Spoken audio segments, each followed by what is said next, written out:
Hello and welcome to Rosie's Preserving School, and a very nice light evening to finish off this term, I think, with a nice pickle.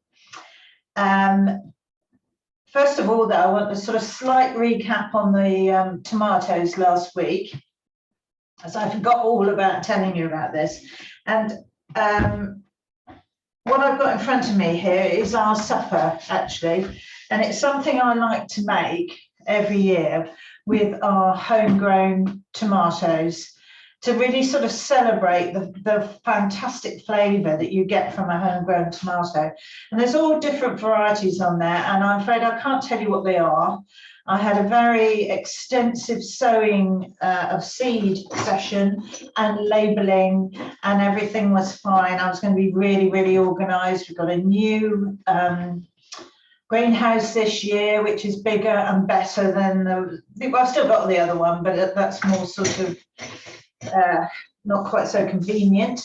And it was all brilliant until the gale came in, I don't know, when was that? March, April. We had a terrific storm. And of course, we're on the top of a hill, and the tomatoes were all in small pots at that stage in the old greenhouse, because we hadn't built the new one. And the old one has got plastic covering, and it withstood the gale, but it just sort of went like this the whole time. And when I went in, all the plants were on the ground, all mixed up, all the labels out. It's been quite an education. I've got things that should be in hanging baskets that are being trained up a cane and not liking it at all, because I had no clue what any of the plants are. So it's been nice picking them now they're ripening to see what they are, but I won't do that again next year. It'll be hopefully I might stick the label. Oh, it wouldn't matter if the plant is out of the pot. It doesn't matter how you label it.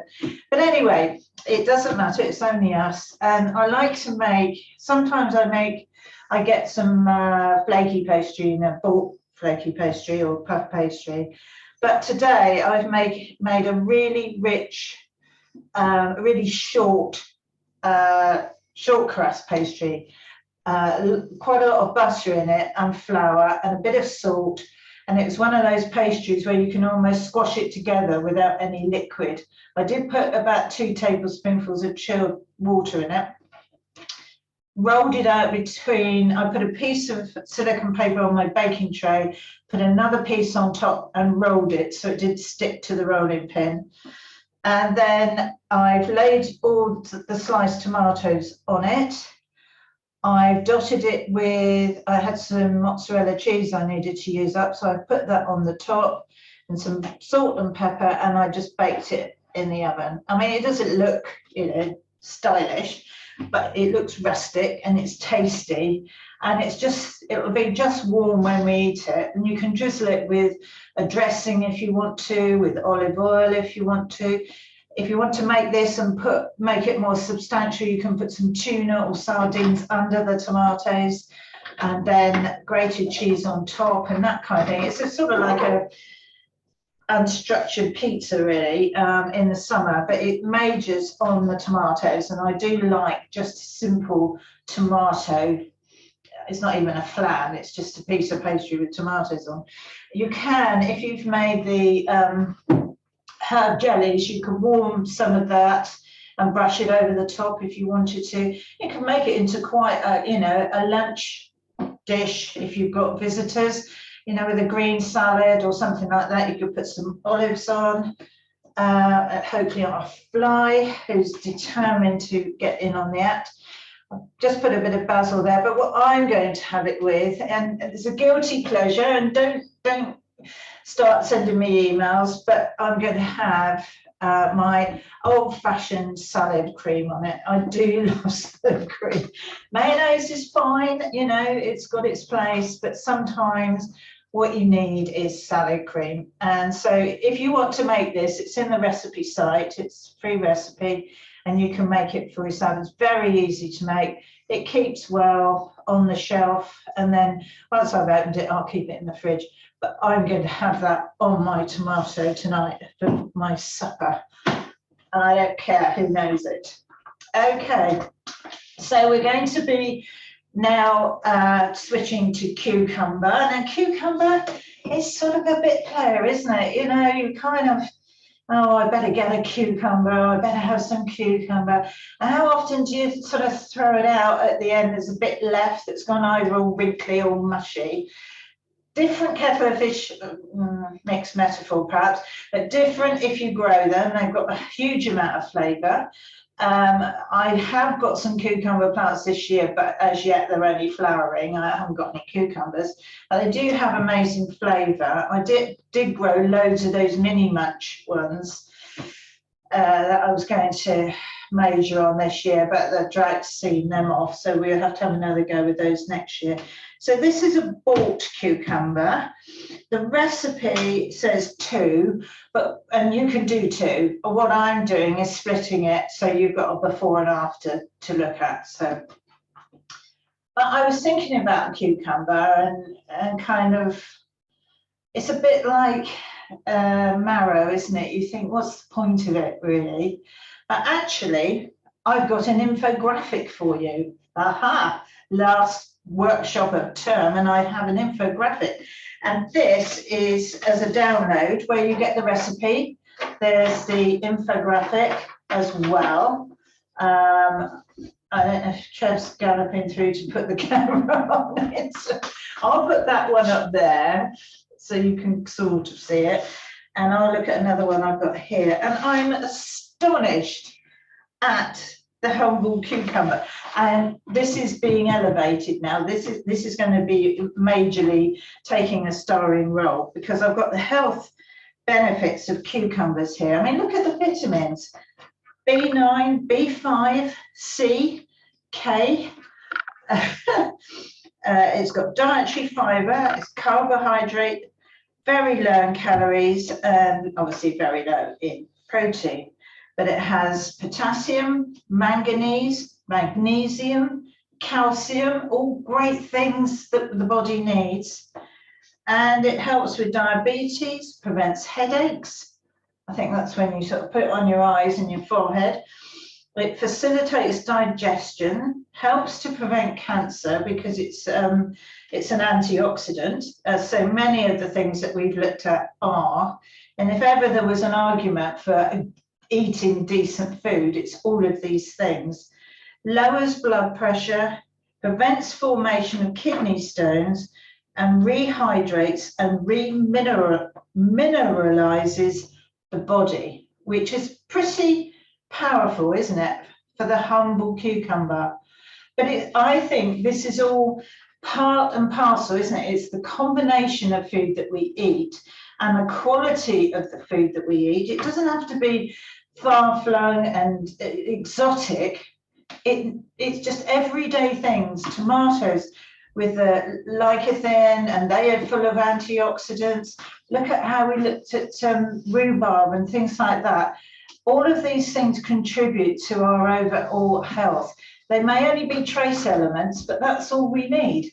We're very, very finely balanced. And I think to ignore all of this is, well, it's a bit foolish, really, isn't it? And to be gentle about it. You know, next year, I've been planning next year's schedule and classes and so on.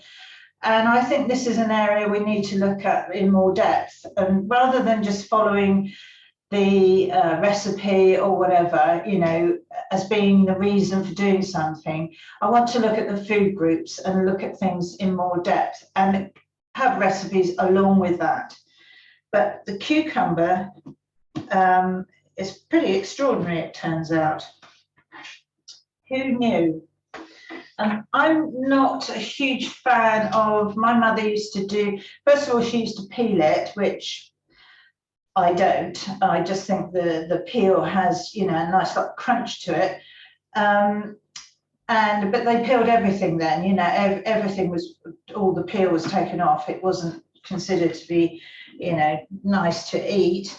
And also she used to serve it in a dish with just vinegar, and I just have never gotten, vinegar is not a friend of my digestive system, I'm afraid. I can't deal with the sort of harshness of it, but which is why this sort of pickled recipe is nicer, I think, because it's got a bit of sugar in it, it's softer, and makes it altogether more mellow. But that was then, I mean, it was, I remember if the weather got warm, my father, who kind of dictated what kind of the meal pattern would be, you know, oh, we must have a roast on a Sunday, we must have this on a certain day, and all this sort of thing. My mother hated those words when the weather got warm. Oh, let's just have a salad, you know, because it was so much work to make a salad in the, what would that be, the 60s, I suppose. You know, it all had to be laid out, and sliced egg and all the salad, all the lettuce washing and everything, and she absolutely hated it. So it was always a bit fraught if we were resorting to salad for our meal. So let's look at making this pickle, which is very simple. It's very deceptive, really, because the ingredients are the cucumber, some sea salt, onion. I've got distilled malt vinegar because I think actually it shows off the colours in the jar very well, and you'll see what I mean in a moment. Some caster sugar, some celery seeds, black mustard seeds, and then you need your jars. Now, the celery seeds are sometimes a sticking point. They're very hard to get, you know, in shops and stores. And I don't know whether it's something to do with how they look, which is pretty boring, really. You know, there's nothing about them, no redeeming factor that makes you take them off the shelf. Very sort of brown and dry, very tiny. And, you know, but the flavour they give is incredible. And that's where they come in useful. And they're in a lot of sort of pickling recipes because of that. The very intense flavour, take that completely if you want to. Very intense flavour, but they're being hard to get. It's a shame because you can't really replace them with anything equivalent other than I sometimes use fennel. But it's not the same flavour, as you can imagine. A fennel bulb and a fennel herb, and fennel seed is very sort of aniseed flavour, which can sometimes be overpowering. Celery seeds just impart a layer of the flavour of celery. And it's another example of where taste and flavour goes through the whole of the plant, even into the seed. And we've explored this before. Everybody thinks that all the flavour of herbs is in the leaves, but it goes through the stems, and I dare say if we ate the roots it would be there as well, because that's in its DNA, and you know, that's what makes it what it is. So celery seeds, I have got them on the website if you can't get them locally, because I know how hard they are to come by. And the other seed we've got in there is mustard seed, black mustard seed, which brings some flavour, and it also looks amazing in the jar, and it also gives a bit of crunch when you're actually eating the pickle.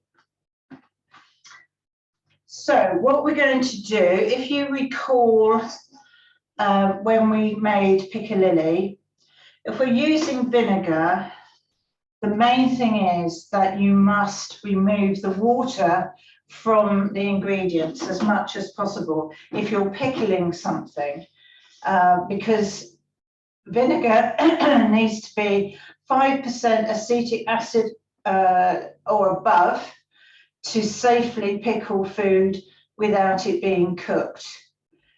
If you leave the water in whatever you're pickling, whether it's onions, pickled onions, or in this case the cucumber, you might be doing the little sort of cornichon cucumbers, you need to remove the water, because the water, because vinegar is stronger than water in terms of osmotic pressure, the water will be drawn out of the, in this case, cucumber, mix with the vinegar and dilute it, and then it won't be safe to eat. It won't preserve the cucumber.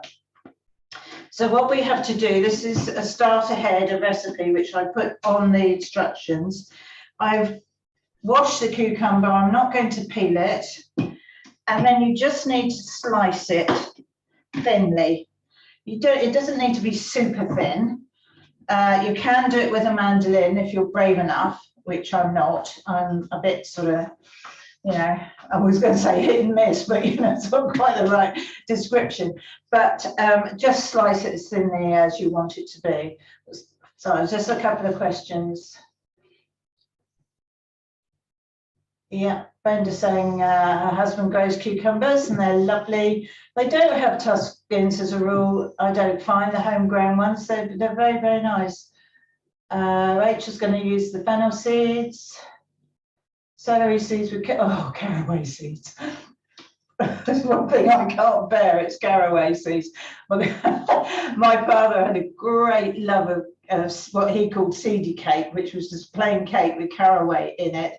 And I used to make it for him, and I was sort of mixing it. I can't bear the smell of it, or the, I'm sorry. But anyway, yeah, I know what you mean though.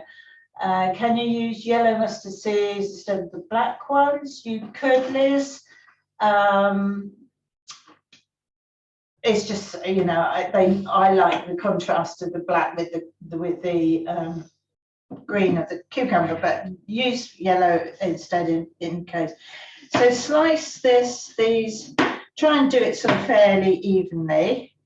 Now I've got a colander, a big colander over a jam pan or a bowl. It could be in a washing up bowl. It could be anything that will take all of the ingredients.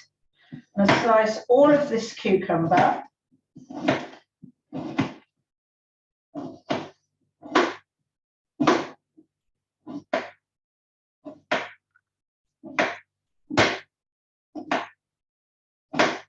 I never learned, do I? I should slice most of it before that, and then just finish it off. But then if some of you are slicing, you'll need to have a bit more time allocated.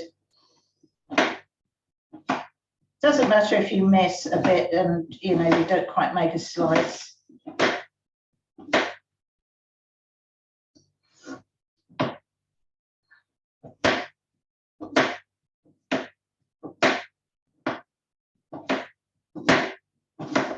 And Jamie Oliver would have just gone through that like a machine gun, wouldn't he, and ended up with it all done in seconds, but you don't want a bloodbath.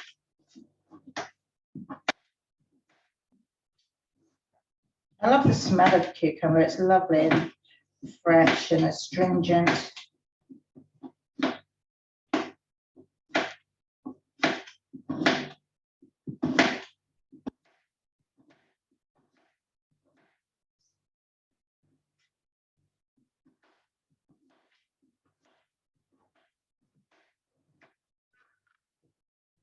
Mm.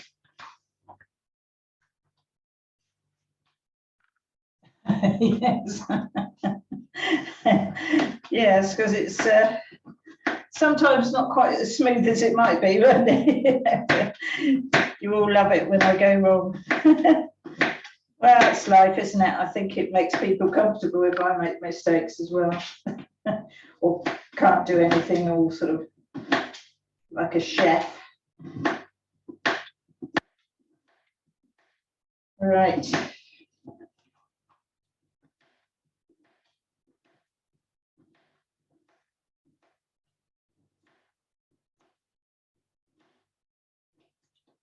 Don't put the flower end in, that can go in the bin. And then I've just got a nice onion, which I'm going to slice as well. Why is it called bread and butter pickle? Good question. I was going to start with that. There you go. It's called bread and butter pickle because this was hugely popular with the working class people, shall we say, in the kind of, I say the 1800s, 1900s, that sort of time when they worked in the fields and they would take a sort of pack up lunch, and people just didn't have anything, you know, people didn't eat cheese every day, and certainly not taking it out into the fields with them, or meat or anything like that. And this is delicious just as it is, and they would have it with some bread and butter, and that was it. And that was the lunch. Because it's so tasty, it was satisfying, you know, and this was plentiful and cheap for them to make. They'd make their own vinegar, and it was an everyday workman's lunch, or not only just workmen, I mean, it would be everybody. I remember my father telling me he was born, I think, in the 1920s, I would say. I don't know exactly. And he was one of 7 children, and a piece of meat would be bought for his father's dinner on Sunday and roasted, and the children had gravy from the meat, sometimes just fat from the meat, the dripping, because that was very good, very nutritious, and they all worked hard. So, you know, there was nobody getting sort of overweight on eating things like that. They were all out working, or and they had to walk everywhere and all that kind of thing. But the children would not expect to eat what their father ate. He was the breadwinner, he was the workman, so he had the meat, and everyone else went down the line to the smallest one, who had the least of the lot, probably.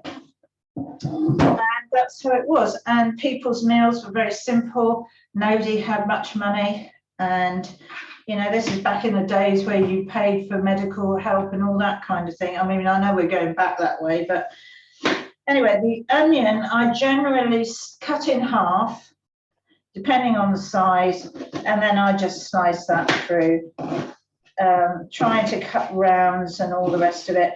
I think looks pretty if you were trying to do something for a competition, if you cut it in whole rounds, but I think eating it is a nightmare when it's like that, and this is much easier to handle. If it was a much bigger onion, then I'd cut it into quarters as well.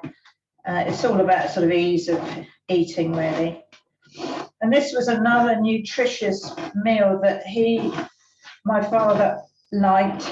He would get the biggest onion he could find, or rather he'd get me to find the biggest onion I could find, and cut it down with a cross cut from the top. I'll peel it, cut it down, not completely break it into quarters, and then put a big piece of cheese in the middle and bake it in the oven, and he would have that as a meal. I mean, he'd eat raw onions like apples and things like that, but for a meal, it was another cheap, easy meal that didn't cost a fortune. Good question. Cucumber sandwiches always make me think of the importance of being earnest. I helped my sister learn lines when she performed as Lady Bracknell about 30 years ago, and can still recite them. Yes. Oh dear, was that the handbag one? Yeah, handbag? I'm not an actress. Right, so that's great. Isn't it funny how different food evokes different memories instantly? You've only got to think of, you know, you can almost either remember what you were eating on at certain occasions, or smelling that food, or seeing it brings all those memories back really, really accurately. And we don't sort of pay any attention whatsoever, do we really? So in my bowl, I've got some nice sea salt flakes. Yeah. And I'm going to put the cucumber in the colander in sort of layers. It doesn't all have to be arranged or single, you know, pieces or anything. A bit of onion going in, and then some of the salt. Just sprinkle it on. I'm not doing measurements and You know, you must use this amount, that amount. Try and use sea salt if you can, wherever possible. Table salt has some terrible things in it, and really I'd rather not soak it into anything, or soak, I mean, I say that it doesn't soak into the food. This is to get the water out, like we did with the piccalilli, to reduce the water. And it's the effect of, like when you stay in the bath too long and your skin goes all wrinkly and the water comes out of you into the bath water, that kind of thing.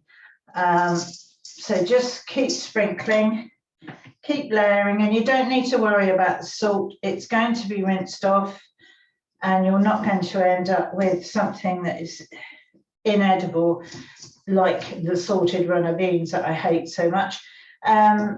It's fine, it just gets rinsed off. It's to get the water out, not take the salt in. Some more onion. Your proportions of onion to cucumber can be whatever you want them to be. You know, you can put more in if you want to.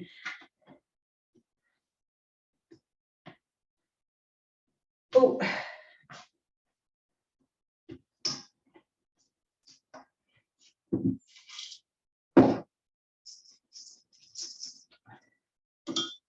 I think to put it in the colander makes it easier for it to drain away. But if you don't have a big colander, you can just put the whole thing in a big bowl and then strain it at the end when all the water's come out.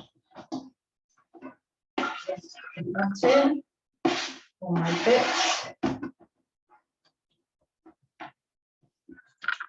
If who's that? Liz is asking if it's very watery, would you cut it in half and remove the seeds? I wouldn't personally. You can do, and if you've got a bit of a thing about seeds, which some people have, they don't like the feel of them in their mouth, and that you can take them out. I think it doesn't bother me, and don't worry about it being very watery. I mean, they're all very watery because that's how they grow, really, by just taking in loads of water. So you'll be surprised.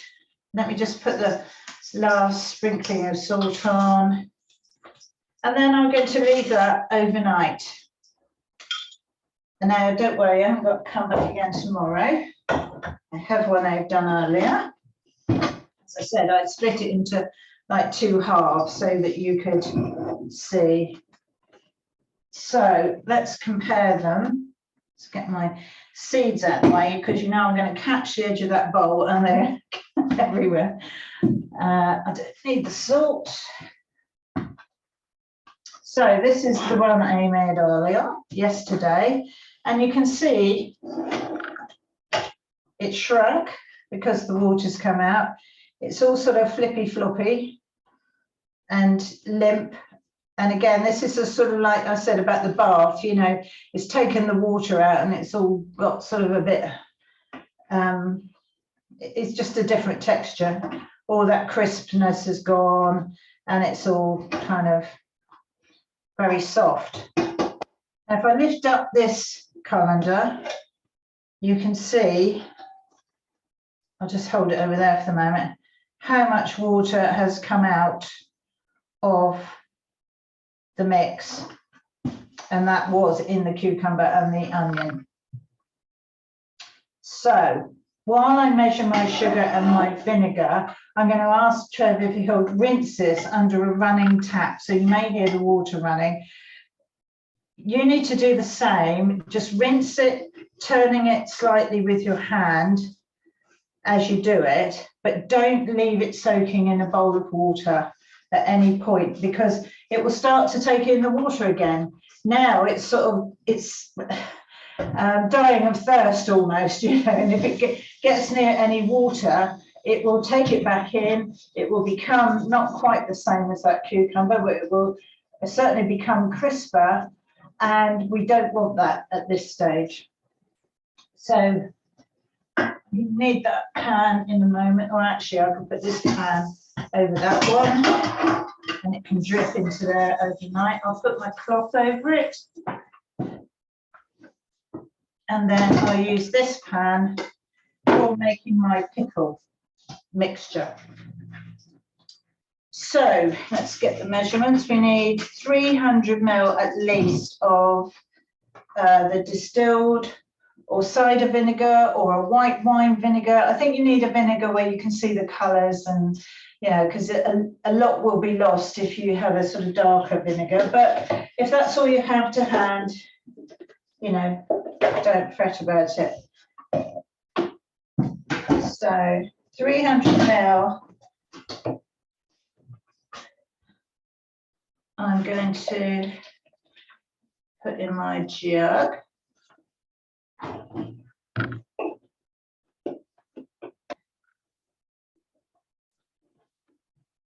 No, that was just, no, I didn't use all of that, all of my big tub. I just put about three or four spoonfuls out in a bowl, just so I didn't have to keep getting into the bottom of the tub. I haven't used all of that on the cucumber. It's just literally shaken over the top. But it isn't critical to, you know, you can't really put too much, but you can put not enough. So each layer, I would say about a tablespoonful as a guide. So that's my vinegar, and I'm going to knead that in the pan. I just, put that in my pan and just put the heat on. And then I'm going to measure the sugar, which is 140 grams of sugar. It's caster sugar because it just dissolves nicely and thoroughly when you find it. Oh gosh.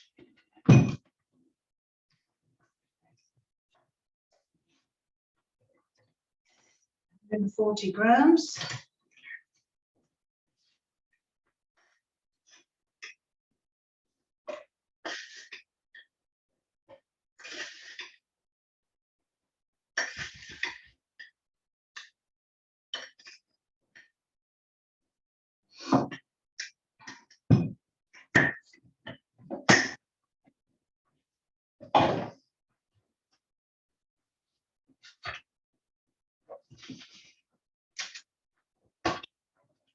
That can go in the pan, and you're going to dissolve the sugar as ever. The sugar always needs to be dissolved. Don't want anything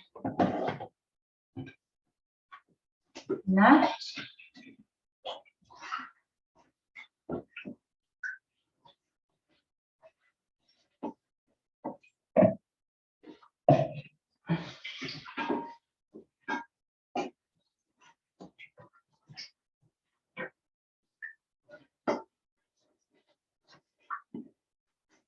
Now I'll get my rinsed cucumber mix back. I've got my seeds, my celery seeds there. It's a 1/4 teaspoon. I mean, it's hardly anything really.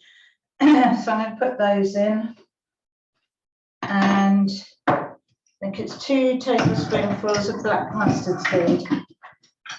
So put them in, and they can be warming through in the pickle mix just to release some of their flavours. So I've got while that's warming up, I'm going to be packing the jar with the mix. Now I've got several big jars here, and you need to put this in as ever. You've got to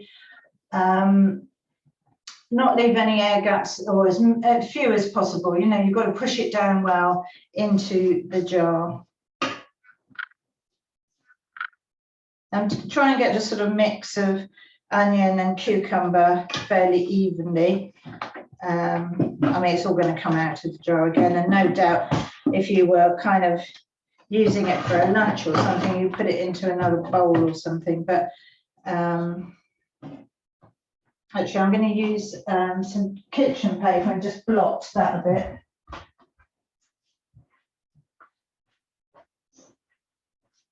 Ooh. I'm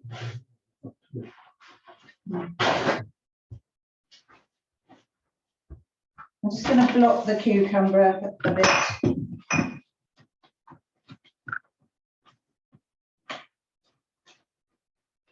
Take off any, it's not a huge issue, but we'll just set. Right, let's move these seeds out of the way again. These filled up. So pop your cucumber in and arrange.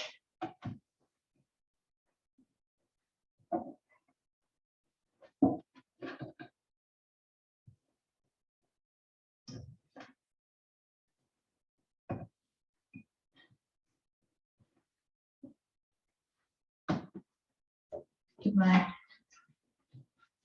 seeds another stir.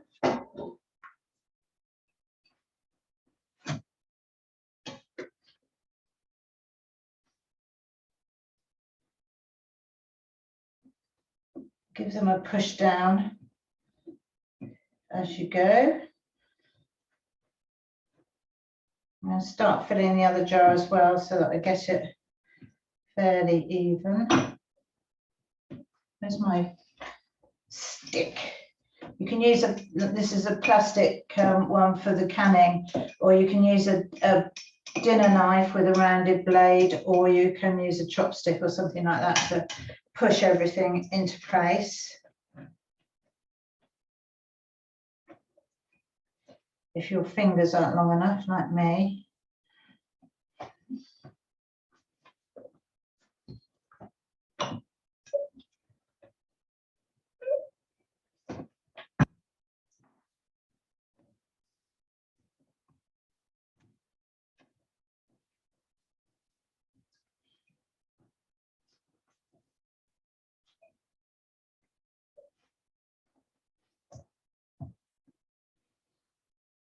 I'm using a 500 ml straight-sided food jar. It's just called a 500 ml food, and it's very good for things like pickles and so on. It's, you know, it's not a fancy jar, but it does the job. It really,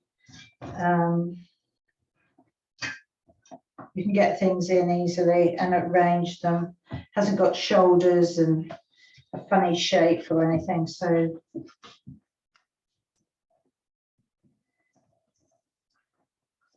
I'm just going to even up. I need a bit more cucumber in the top of that one. There we go. Right, let's wipe that because I'm going to be in a sea of water otherwise. Move my colander.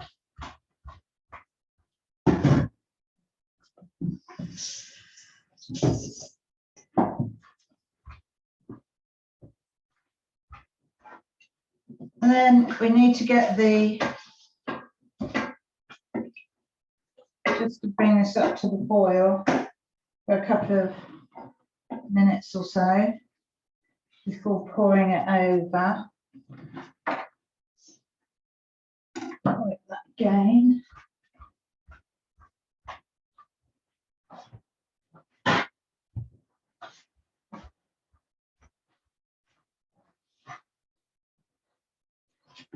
All right, the questions. Good. Yeah. Those there. Find my funnel so I don't make a mess everywhere.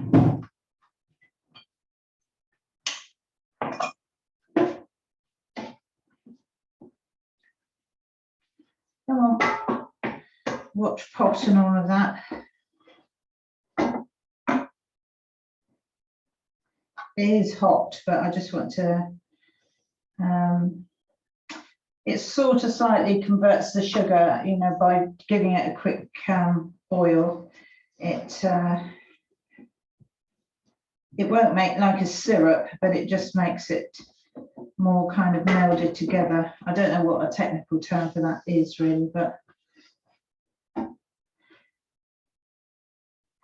need a ladle.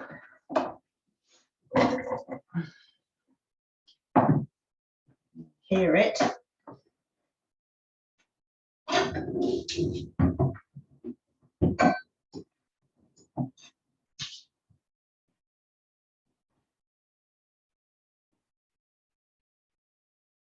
That's good. It's a bit like when you make a curry from scratch and you're going to use the whole spices, and you fry them off either in a dry pan or in the oil. It's a bit like that principle to sort of get the spices to release their flavour. You know, if you cook them fairly high just for a couple of minutes, it does the same sort of job.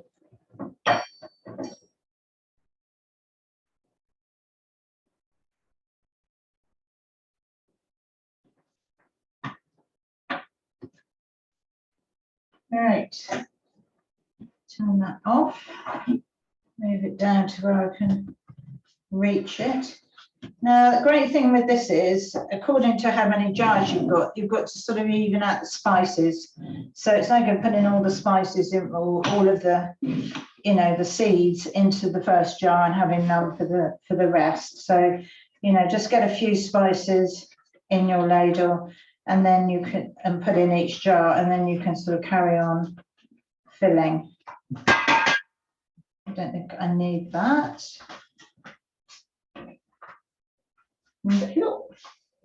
So I've got my ladle, and I don't know if you can see on the camera, if you look down the side of the jar, it's very satisfying. You can see it sort of trickling down all the way through the jar and filling up the gaps. And then you can easily see where the air pockets are, that you've got to poke it with your whatever you're using. This is where the vinegar is going to make me cough.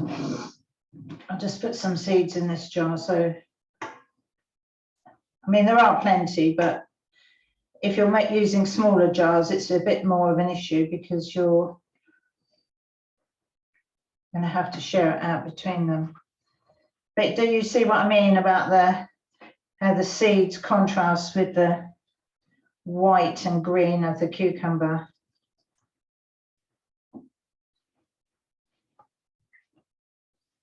Now, I'm just going to leave that one for a second while I do this one. And you might think, well, that's full up, the vinegar's right to the top.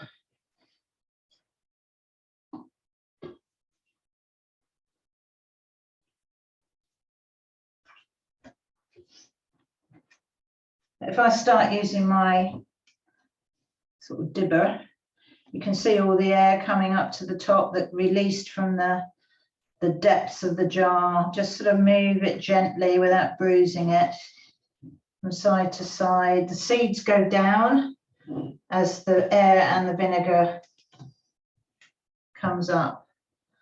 And so you get a nice sort of pleasing spread of seeds throughout. And now the vinegar level has gone down because it's taken the place of the air. So you need to top up the jar and also check again for any air pockets, because you might create some while you're moving it all around.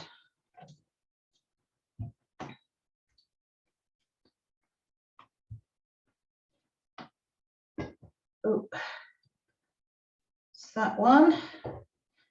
Let's have a look at this one.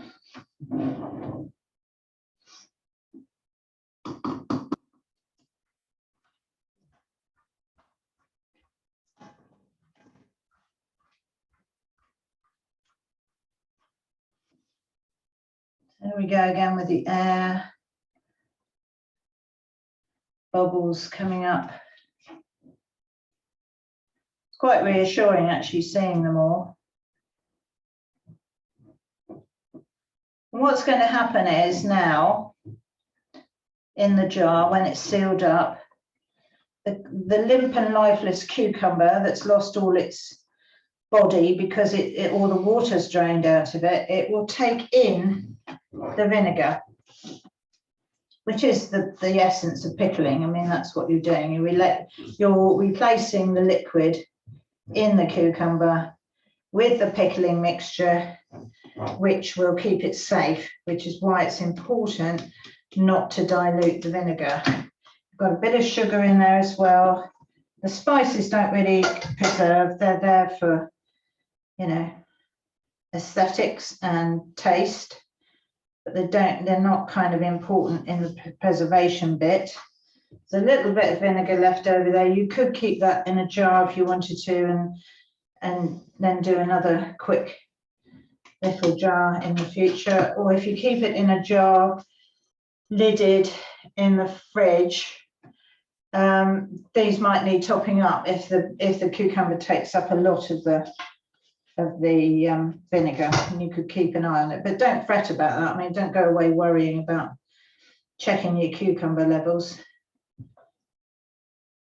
just if you've got a little bit left. Right, that's that.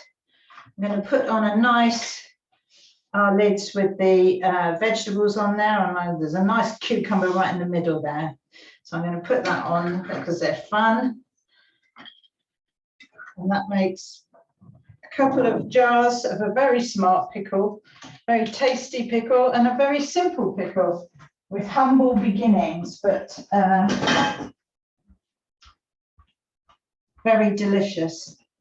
And you can enjoy it just with some bread and butter for your lunch, or you could make it part of a bigger spread. You know, I actually did that last Saturday. With COVID and everything else, we don't go out for lunch and things like we used to. So I've got a big board and I got everything out of the cupboard that we had, some ham and cheese, and I boiled some eggs, beetroot out of the garden, some lettuce, some sardines, some nice bread, and just put it all on the board. And we had a little feast for Saturday lunch, which just made a bit of a treat, you know, because it's easy to lose sight of it when you're at home all the time and you're busy working and so on. Is sort of not to bother really, but I just fancy something nice, and it was only everyday things, but it made us stop and eat it and enjoy it, and it was our first beetroot out of the garden, so that's always a bit of a nice moment. So I hope you're going to make this. I hope you're going to enjoy it. Let me know. We've got the summer, I say we've got the summer ahead of us, all the leaves are off the trees nearly, but that's mainly through drought, not through it being autumn. We've got a nice season coming up next, the next season of workshops, and I think we're starting actually making the ratatouille that I talked about last week in the tomato workshop, and also I'll probably make the ratatouille chutney as well, which is in the recipe list.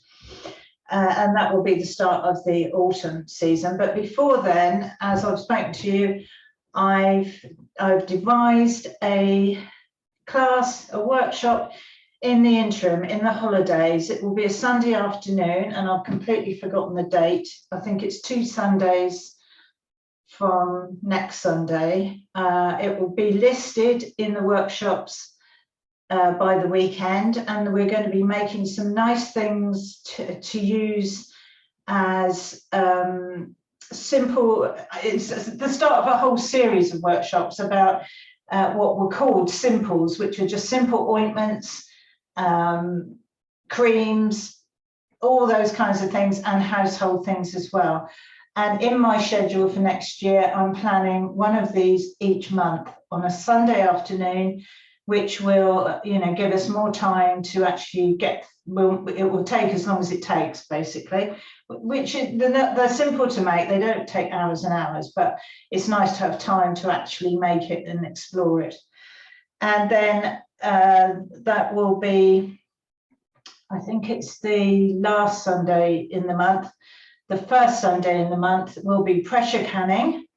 And for those people who are wanting pressure canning classes, I'm taking them out of the workshop schedule, and we'll do that on a Sunday afternoon again to give us more time to actually cook things through to the end, possibly, and talk about it in more depth. And then the workshops next year for the regular workshops, as I said, will be highlighting ingredients, exploring their properties and powers, and, you know, looking at all more of nose to tail sort of process of looking at them, what you can make with every bit of that ingredient, not necessarily making them all, but looking at them in detail. And I think we'll all gain a lot more understanding of our food chains and how they interact and what to eat for kind of good health and everything else. So I hope that will still be on a Wednesday in the seasonal workshops, just as we do now. So I hope that is enticing, shall I say? We've still got, you know, autumn and Christmas season to come this year. And also this week is National Preserving Awareness Week, which is something that we started at the start of lockdown 2 years ago, because nobody could go anywhere, and there were no shows to go to, no county shows, no nothing. So we had an online festival, and we had prizes and competitions, different things each day to raise the profile of preserving.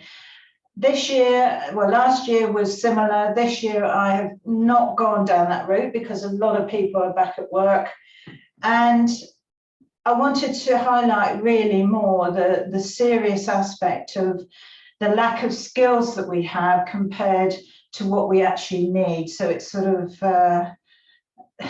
it's highlighted how little most of us know about food, nutrition, how to cook and eat simply and affordably, and how few people there are in the community that can actually, you know, do that effectively. And it's really to explore the problems and to encourage people to share. So if you've learned something, is to show somebody else, and that person shows their friends and so on. We didn't learn at our mother's knee anymore. We don't, nobody's got time to be at mother's knees really, for that great, you know, amount of time. And we're losing these skills, and we need them.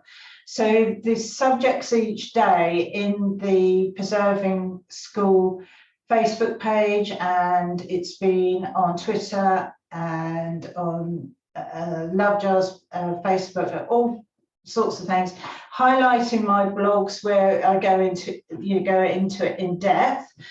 And we've been introducing various kind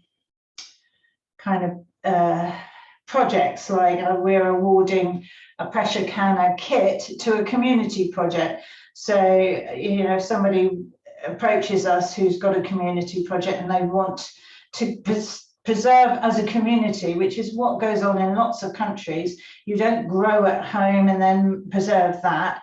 The whole village splits up, and somebody grows carrots and somebody grows beans, and then they all get together and they preserve it and share it out, which is sort of sensible really, to do it like that.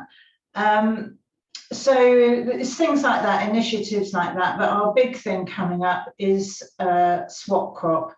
We've tried to get this going a couple of times, but we've got the benefit now of having an interactive map.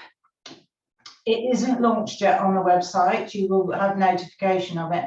But generally speaking, it means if you log into the website, you can search for somebody. If you want to preserve something that you haven't got, you can search in your area for somebody that's got whatever you want, say beans, for instance. You can enter beans and the postcode, and then any matches will come up. All we need to do is to forward your email to the person who's got what you need, and they will get in touch, and then you do the deed between you. We don't get involved, and we're not doing it to collect emails or anything like that. We haven't got time for anything like that. It's merely matching people up safely so that there aren't published emails, addresses on the website and that kind of thing. That goes on in the background and is handled by software. So it's not even us sitting there saying, oh, Julie's done that and she's going to speak to whoever, you know. Nothing like that. It's just merely to match people up, and then you can exchange. And the idea is no money changes hands. It just means the person who's got the crop can give it to you to preserve, and then you give them back a few jars of whatever you've made. And it's to try and help redistribute excess fruit and vegetables and so on, ingredients, to people who can deal with it so that it doesn't get wasted. And it will take a while to take off, these things always do.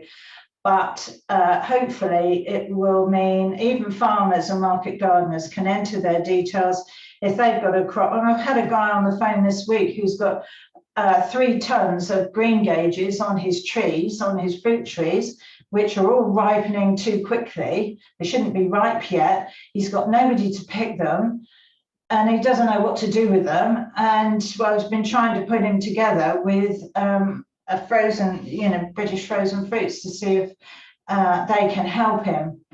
It's that kind of thing. You don't have to take 3 tons of fruit, but there are crops that need dealing with that people could use. Maybe not all of them, but you can sort it out between you. So hopefully that's something that will benefit everybody really, and not just us preservers in this group, but other people as well, and even people who want to cook things and freeze them, pies or whatever. And it might just be a nice dating site for fruit and veg. So those are the few of the initiatives coming up. So look out for them in the holidays, and keep in touch. You can email me, you can do live chat, you can phone me, whatever. And if you need to know something or how to do something, I'll be trying to put a few recipes and things on the Facebook page as well throughout the summer, so that we don't completely disappear. And but I hope you all have a really good summer break and come back with renewed enthusiasm in the autumn, and it'll be all apples and plums and gluts of things, won't it? Although it's all slightly early this year, but we'll see. There'll be something to make, I'm sure. I'll just check for questions. So Liz is asking how long to keep the pickle. I would keep, 2 weeks-ish, I would say, would be fine. It will get, more mature the longer you keep it, but I wouldn't eat it straight away because it won't have had time to absorb the vinegar. But a couple of weeks, I would say.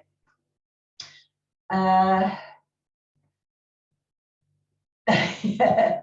Brenda's saying that the village is based around an old orchard, so they all have bags and bags of apples at the same time.